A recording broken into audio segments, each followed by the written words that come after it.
Jeremy Corbyn has launched a new campaign for 2021, and he only takes a few minutes for people to hack the campaign and humiliate him.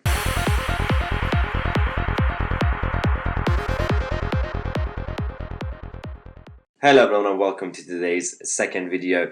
Jeremy Corbyn is back. Who would have thought? He's launched a new campaign for 2021 because, he can't get anything out of the Labour Party anymore. He's basically launching a new platform for himself to get some attention. He's issued this new video to explain what this new campaign is about, but also some consequences that we're going to talk about. Let's go to the first clip and actually figure out what Jeremy is talking about. Today, I'm announcing a new project for the new year. I'm very excited about it, and I hope you will be too. I mean, the level of enthusiasm and energy. I'm very excited, looking forward to it. I hope you too.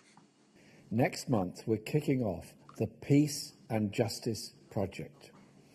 We're going to bring people together. The scale of injustice and inequality in our society, its mishandling and devastating human consequences have shown the inability of our privatised, hollowed-out systems to meet the challenges of our time. Wildfires across Australia, Russia and the United States have driven home the fact that none of us are safe. Okay.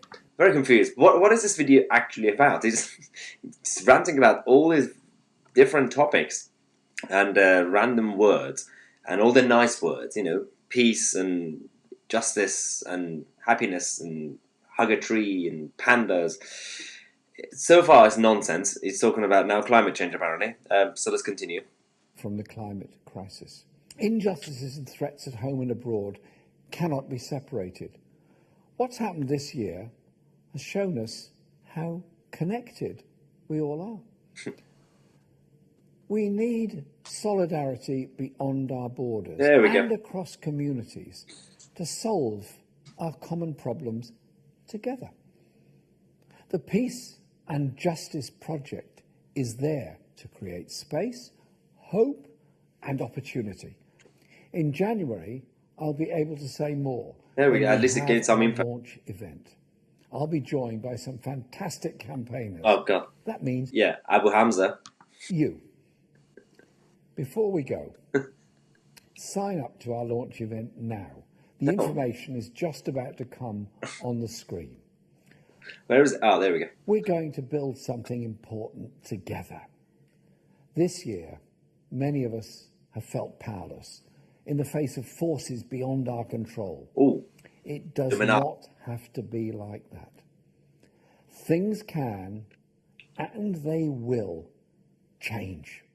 It sounds like Mao. Things can and will change. You have no choice. We're going to take over. What is he talking about? So I'm very confused. So the campaign is about peace, justice, blah, blah, blah. But we don't really know what he wants because he wants to... Is this some sort of prime ministerial campaign without being a prime minister? It took him about a few minutes for people who don't like Jeremy Corbyn to buy some domain or websites and said the whole project Peace and Justice, whatever it's called, and they hacked the whole thing.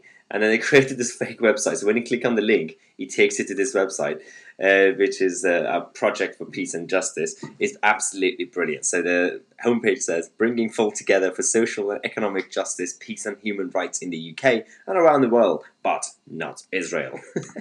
And then you got the second bit where it's talking about our team, our history, our mission.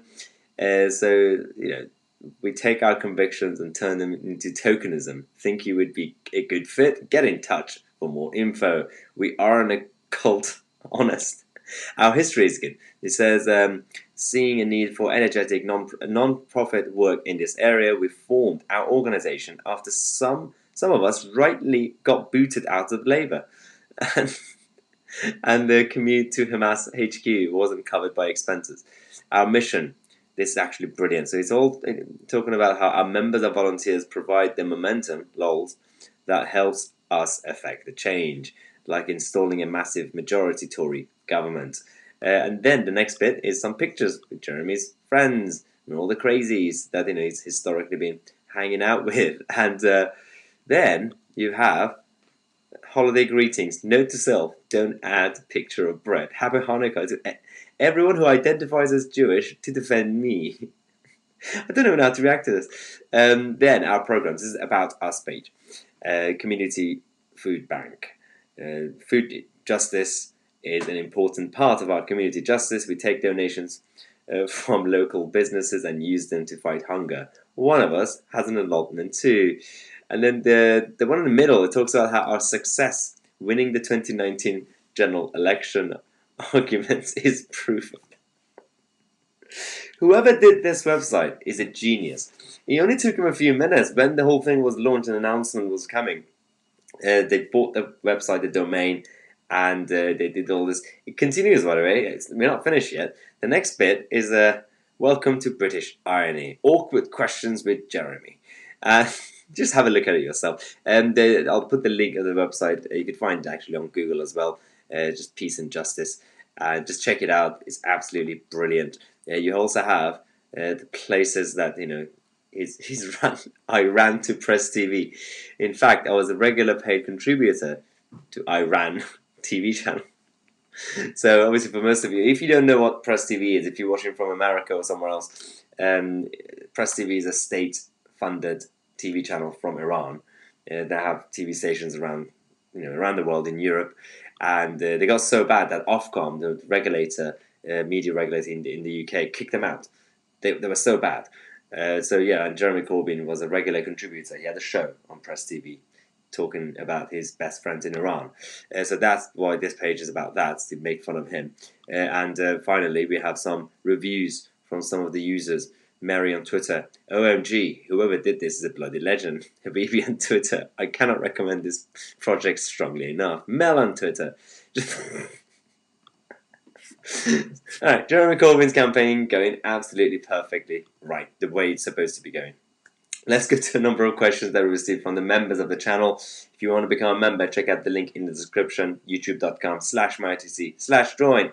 Colin asks about Brexit.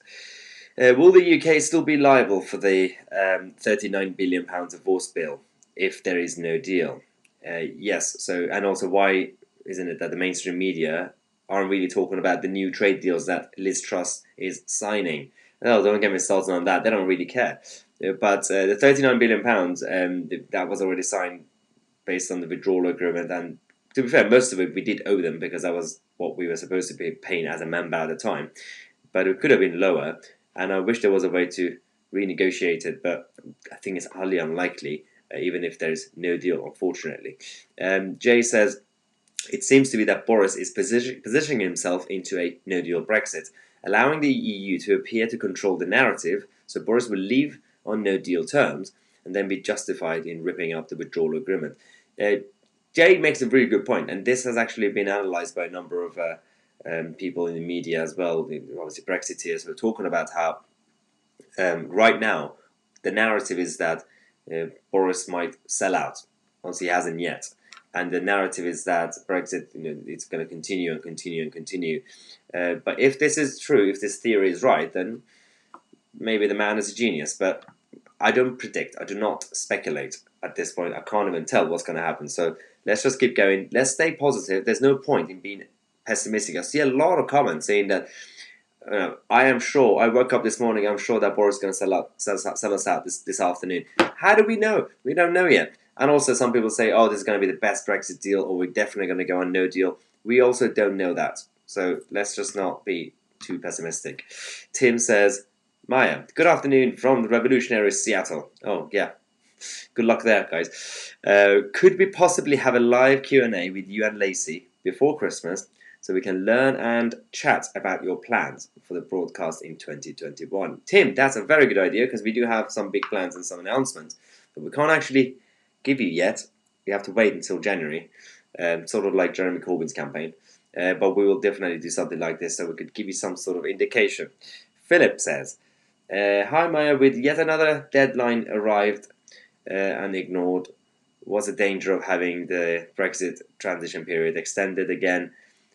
We could, not a proper extension. What could happen is if there's a deal last minute, there could be a technical extension. If there's no deal, they're going to continue negotiating, but it's not really an extension in that sense. We will leave and we will be sovereign and independent, but the two sides are going to keep talking for years and years. Probably they're going to take 10 years like Canada, as long as it doesn't affect our sovereignty and us being independent and have self-determination. I don't really care what they're going to do. Let them talk for years and years. And next question is, does the UK and Norway fishing deal ease the pressure from Boris to cave in on EU demands? Yes, so I mentioned this the other day when I talked about this new deal between the UK and Norway on fishing. That actually gives a lot of power to Lord Frost and Boris Johnson on this issue, so that at this point we can't really compromise anymore because of this deal. Sort of like all the other trade deals that we've signed with New Zealand, Canada, Korea, Japan, all of them that are obviously still on the way.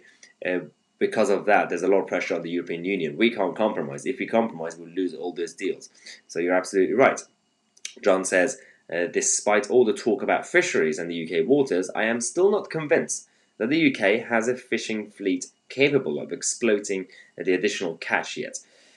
Well, that's true, because we've gone for decades without actually having any support, and mostly European fleet and vessels have been coming here to take the fish. But firstly, the UK waters and fisheries debate isn't necessarily just about fish. It's about our territory and our right to control our borders. That's one.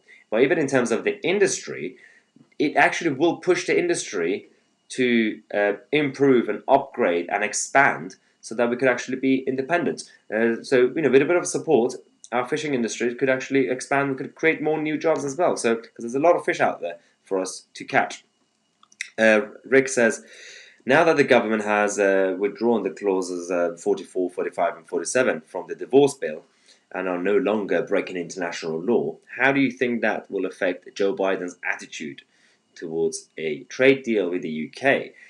So if Biden is now president in January and continues, this will definitely change. But also, even a Joe Biden president in the future is not going to have that much control over this, because they've given him too much credit when it comes to his influence over the European Union and Brexit. When you're going to have the Congress and also all the other big businesses in America who want a trade deal with the UK, he's going to be lobbied and he's going to have to cave in. So let's just wait and see how January goes. Andrew says, hi Maya, I hear that Nicola Sturgeon plans to stop the Royal Navy ships to police the British waters around Scotland. Surely she cannot do this. No, she can't. And if she does that, the only person she's going to damage is herself and her party, because she's going to lose even more support in Scotland. If she happens to do this, it's highly unlikely, and she's not really allowed to do it anyway.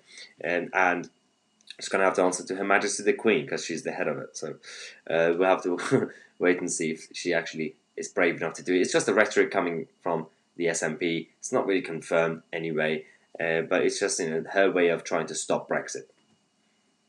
Firstly, Brexit has actually happened. We are no longer a member, but the actual leaving the transition, you can't stop it, Nicola. Stop being desperate. Right, so tomorrow there's going to be a lot of updates on the lockdown situation. London is apparently going to tier 3. So all you guys in the north have been attacking me from going to pubs in London, being jealous. Revenge is happening. I'm going to be in a lot of pain now. So we're going to lose our pubs and restaurants in London as well. So we're all in the same boat now. And we're going to have some updates on the Brexit talks in the next couple of days. Let's see how these people are going to negotiate for the next 2 weeks. Thanks again for watching. Don't forget to subscribe to the channel if you haven't yet. Become a member to get a lot of perks and benefits. And Christmas is coming. Get your I Believe in Britain merchandise. The hoodies, coffee mugs, t-shirts, everything you could think of. Not everything. Just have a look. The link is in the description. I'm Tousi, and I'll see you guys in the next video.